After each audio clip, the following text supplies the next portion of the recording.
welcome to Cooking with Margie. Today we have a special treat for you. We're going to take wheat from the field to bread, all the way. Well, I have Seth Nagy here with me today, and you're going to grind up some wheat for us. yes, I will do a little milling with the Nutrimill. This is a machine that will actually, it'll turn grains into flour, and that's what we need to make bread, right? Flour. Absolutely. So we don't have to have like a big mill, like you used to have the big mills with the stones and all. We can do it with that. We can. So this is actually a burr mill. It's not stone ground, but what happens? It's really fast spinning stuff that smashes the wheat into little bits of flour. And so we actually in Caldwell County we grow about maybe 600 acres of wheat. Wow. And this is actually, full disclosure, so this is actually wheat hay. So this was harvested before the grain was ready. So hay is what you feed to animals. And I happen to know about 15 animals that are eating this. I get to see them every morning and every evening. But we didn't let the grain head fill. So we actually harvested this before it was ready for grain fill. So that's typically what they eat without the grain. Right. So there's a little bit here, but they eat the vegetative part is Okay, what they like the they stalk. like to eat. So the stalk and the leaves. This one actually has, and this is really important. So you've got the grain head, and then this would be considered the flag leaf. So this leaf is really like a solar collector. It captures the sun's energy, makes sugar, and it gets stored right there. So that's kind of how that works. But So that energy then will go into the wheat berries. that's right. Some people call them wheat berries. We talked about this earlier. I call it wheat. You could even say wheat seed. So this is actually from a local farmer, Patrick Starnes. And I said, Patrick, we're gonna make some bread.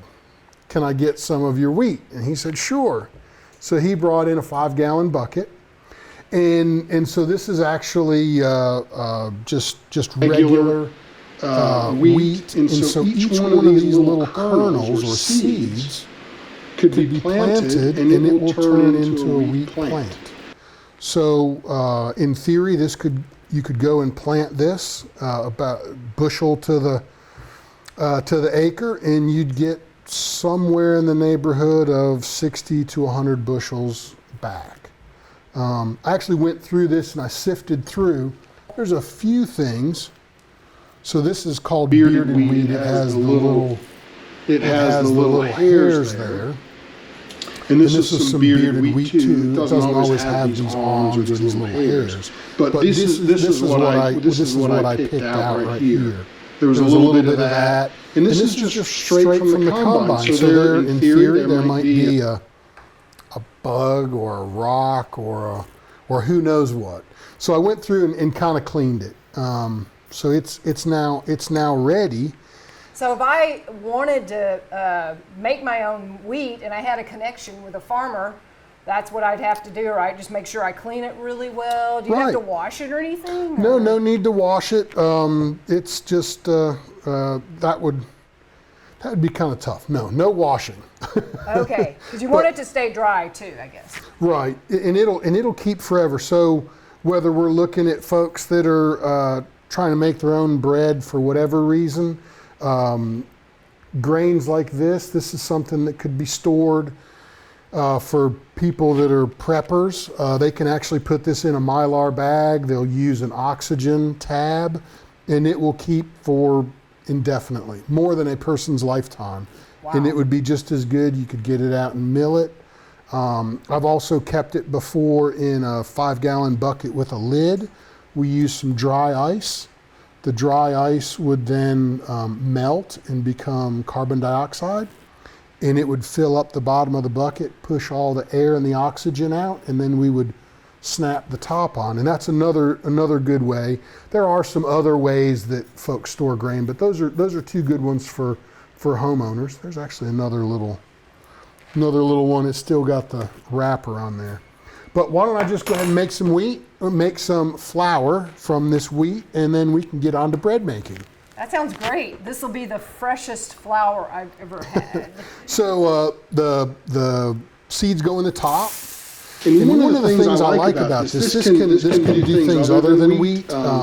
It can't do any of the high oil soybeans, peanuts, flaxseed. Doesn't go in here.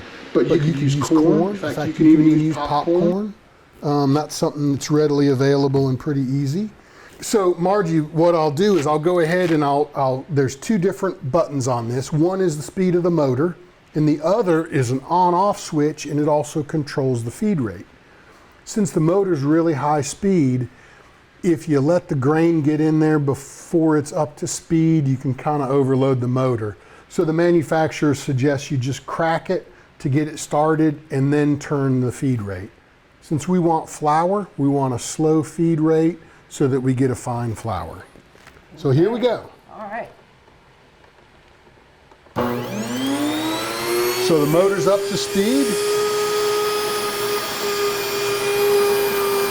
And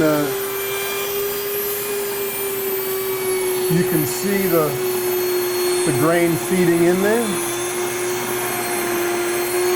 So we just let it do its thing. And we have flour for our bread. Yes. So we've now milled the grain. You want to see what the flour looks like? Yes, I want the flour. So this is kind of neat. If anytime you've ever messed with flour, you know how dusty it can be. So this thing's kind of neat. It actually traps the dust. It's got a little cyclone thing here where the air swirls around, so it settles out. It's got a little piece here. And then we actually have, I'll set this off to the side. We actually have right here the flour. So you can see the darker bits are actually the bran. That's the outside of the seed, outside of the wheat. And I just like to give it a good mix so that it's all incorporated and homogeneous. And this is so good for us because it's got the fiber from the bran. I mean, it's the whole grain. So the three big parts I think of on a seed are you have the germ, which is the tiny plant, and that has a lot of the, what is it, vitamin E, and I'm trying to think of some of the oil. A lot of the oil is contained in there. Yep. And then you have the bran, which is the outside covering, and that's the dark part. And that does have a lot of flavor. And then the endosperm, that's really where most of our traditional, if it's not whole wheat, that's the part you're really eating. And that's the starchy part, that's the white part of this. But if we didn't want the bran in here, we could actually sift this with a sifter, and we could have it separated. But anyways, I'm excited to see what you and Eric create with this flour. Well, thank you so much for grinding this up fresh for me. It'll probably be the best bread we've ever had. It's my pleasure. Well, thank you for coming to help me make this bread, Eric. Seth was just here and he ground up the flour, and it's going to be really fresh. Yeah, and I appreciate Seth doing that, and I learned a lot watching that, so it's kind of cool. Yeah, so we're going to start out getting our yeast activated. Okay. Okay, so I've got, we're going to make some whole wheat loaf bread. So I have a cup of warm milk. You want to warm it to 105, 110 degrees to get your yeast activated. Okay. And I have a third of a cup of water.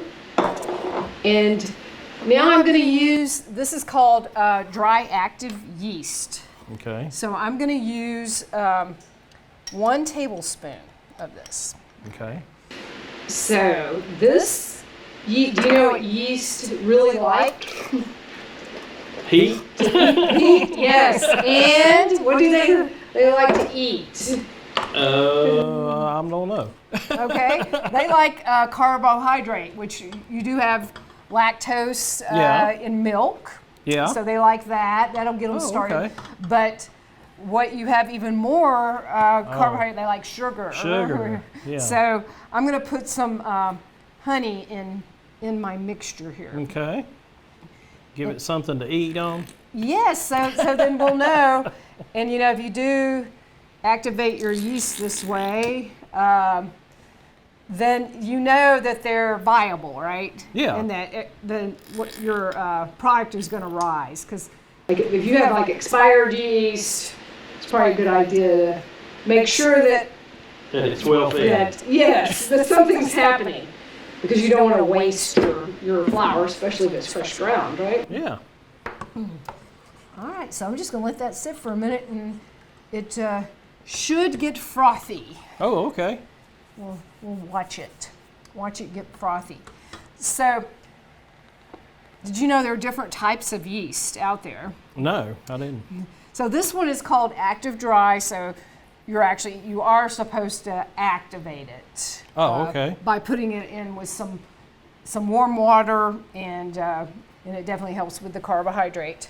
And then the other one is called instant yeast. It's also used in bread machines. So this one says bread machine yeast. Oh, okay. And I've definitely baked more bread with a bread machine than I have on my own, because it's pretty easy to do. Oh, okay, cool. Yeah, so this, you don't have to put it in the water or the milk. You can just put the instant yeast in with the flour. Okay. And yeah, it's I believe it's a smaller yeast, and it works more quickly. Oh, okay. So another thing about, like, if you're going to substitute these two, the recipe says you need instant yeast and you have active dry yeast. You need to use about 25% more of the active dry yeast. Oh, okay. It takes a little bit more. Okay.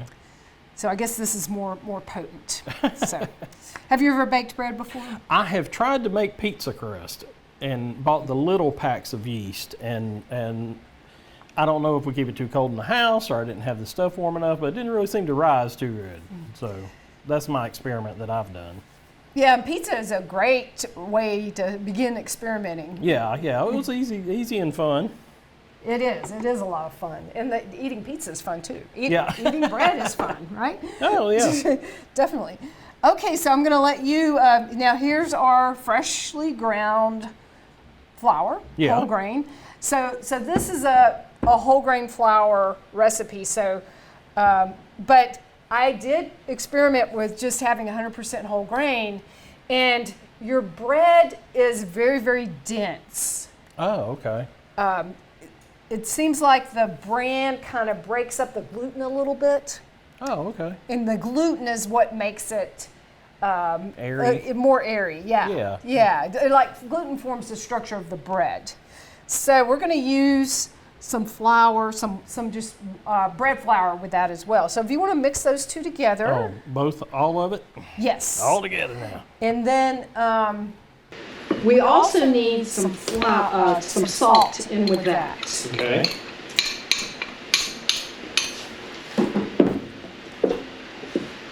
All right, so make sure I got my recipe here. 2 teaspoons of salt go in there.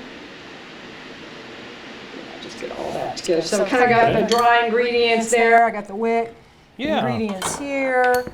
I mean, you can make bread.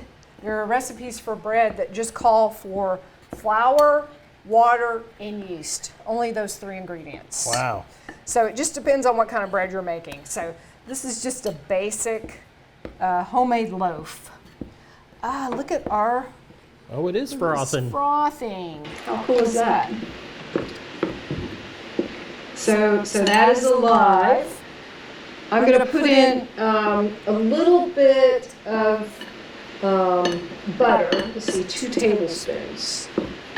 That looks like 1 tablespoon. I think I might have mismeasured that.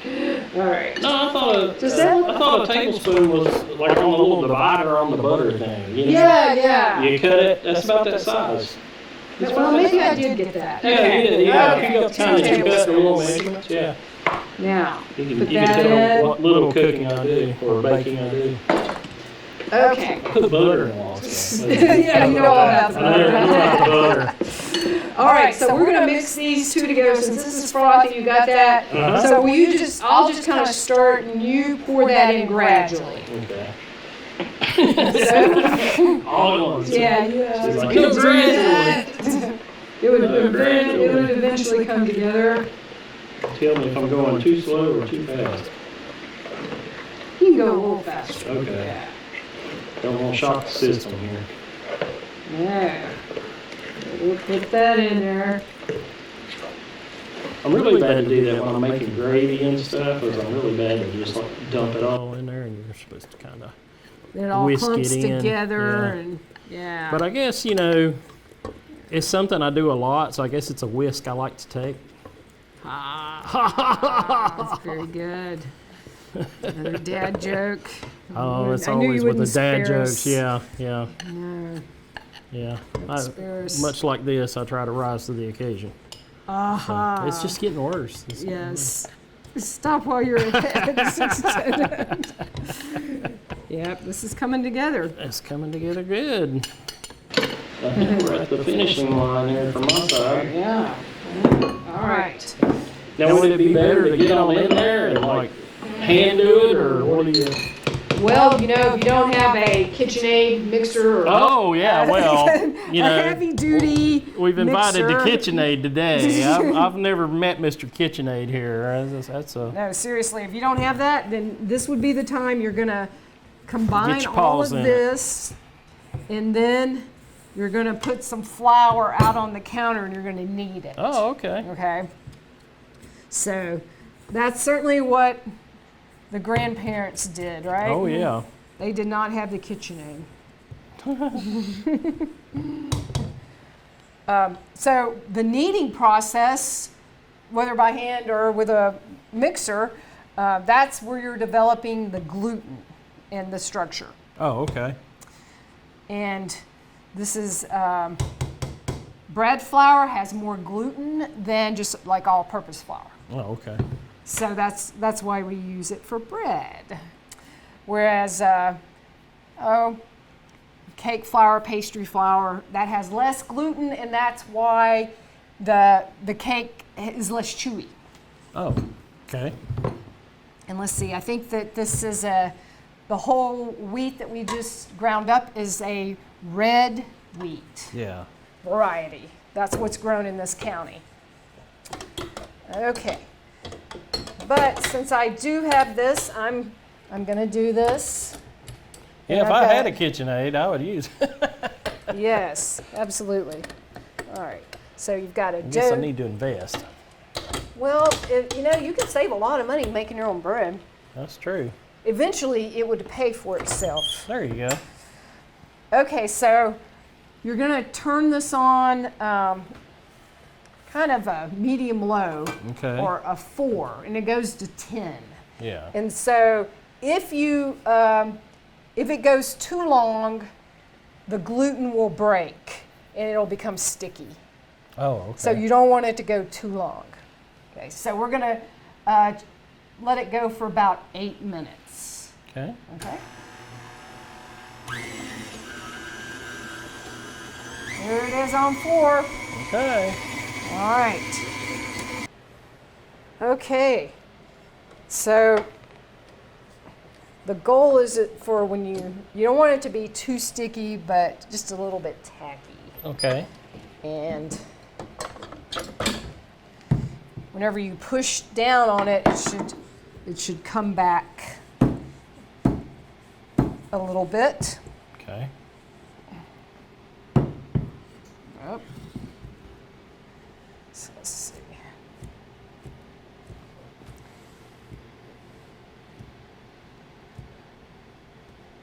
Comes back a little bit. I might need it just a little bit on the surface here. Okay. And then that'd be, yeah. Have you kneaded bread before? I have a little. Right, a little bit. It's kind of fun, huh? Yeah, it is fun. Good little Get your upper body workout. But it's amazing how the flour just kind of disappears. It just absorbs it. So when Yeah, you I feel start like kneading it might be a little bit too sticky, so. Uh-huh. So is that why you so- added, or you add more to it, powder, or? Yes, Okay. just adding a little bit more to it. So oh yeah, see how it comes back it's like coming, that? Yeah, it's coming back. So that shows that the gluten is forming nicely there. So I don't really need to knead it too much here. Okay. So I'm just gonna, the first step will be to put this, just make it into a round bowl. Okay. And then I'm gonna put it in a bowl that I have sprayed with the nonstick spray. Okay. And just kind of coat this too, because I don't want it to dry out while it's rising. Okay. Then I have a damp cloth here. And that one has already risen. Ooh, wow. Isn't that amazing? Yeah. And it So, has. you need to set this somewhere warm. In one place, if you have a drafty house or whatever, you can heat your oven to the very lowest level and then turn it off like 10 minutes in advance and put it in the oven. Oh, okay. So it'll be warmer. But I'm just going to set that aside. Oh, I didn't know if we were going in the oven. I was getting out of the way. Now we're going to take this. Now this has been rising for a good while now. It should rise for about an hour. And you can see that air that's in it. Like it just deflated when you did that a little bit. Yes, it's got the carbon dioxide. Yeah. And that's what the yeast does, makes that carbon dioxide, produces that. So my goal now is to roll this into the shape of a pan, a loaf pan. Okay. Now some people, don't even use a pan, and they, like if you had a bread stone or Yeah. a really nice oven with that, then you can just bake straight on the oven. So I'm flattening it out. I'm getting rid of the carbon dioxide in here. And I'm going to just roll this up Okay. into a cylinder shape. This is a little bit sticky. Okay. So that kind of looks like a loaf. Yep. Now get my loaf pan, which I've already sprayed that. Okay. And push that down. It's kind of shaped there like a loaf of bread. And so we're going to cover this with a damp towel as well, and we're going to let this rise for about an hour. So it takes okay. 2 hours. You have 2 hours of rising time. What it's doing then is fermenting, and the bread is developing flavor Yeah. and structure. So our bread has risen in the pan. So now all we need to do is bake it. So I've got the oven set at 350. I'm going to put a cup of boiling water. I've got a preheated iron skillet in there. I'm going to put a cup of boiling water in that, and that's going to provide some steam, and that'll help kind of crisp up our top. Oh, okay. Ooh, there it is. Boy, that steamed up my glasses for sure. Okay, here it goes. Here we go. Okay, 40. I'm going to check it at 35 minutes. 35 to 40 minutes. And the final product. Voila. So you can see that it has a nice crumb to it. It's more dense than a white bread, but it's going to have a lot of flavor. Yeah. And of course, be really good for you. So we'll let you give it a try. I always like a little butter on mine. You want a little butter on yours? Yeah, a little butter's good. Okay. A little butter's always good. I know, jam. Like if you want to can some jams in the summer, and you can eat those all year long. They're good for that. Okay, all righty. Oh, it is dense, but it's good. It's thick like a thick cake. Yeah, It definitely will fill you up too. Oh yeah, oh yeah. Yeah, if you had some soup or something and had this, the homemade bread and that, ooh, that'd be good. Absolutely.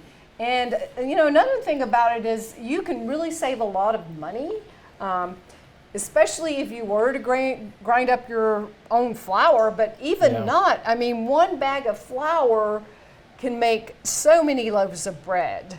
Oh, and okay. compared to like the full what you pay for a loaf of bread, it's crazy. And not only that, a little fresher and maybe not so many preservatives in it. Absolutely. Now, if you are unable to eat it within 3 days, what I recommend is, let's say you can eat half of it in 3 days. Go ahead and slice up the other half, put it in a freezer bag, and freeze it. It's not good to keep bread stored in the refrigerator. It just makes it more stale. Oh, okay. It just dries it out. I know a lot of people, they do that, and it's really not good for the bread. So. Okay. Good to know.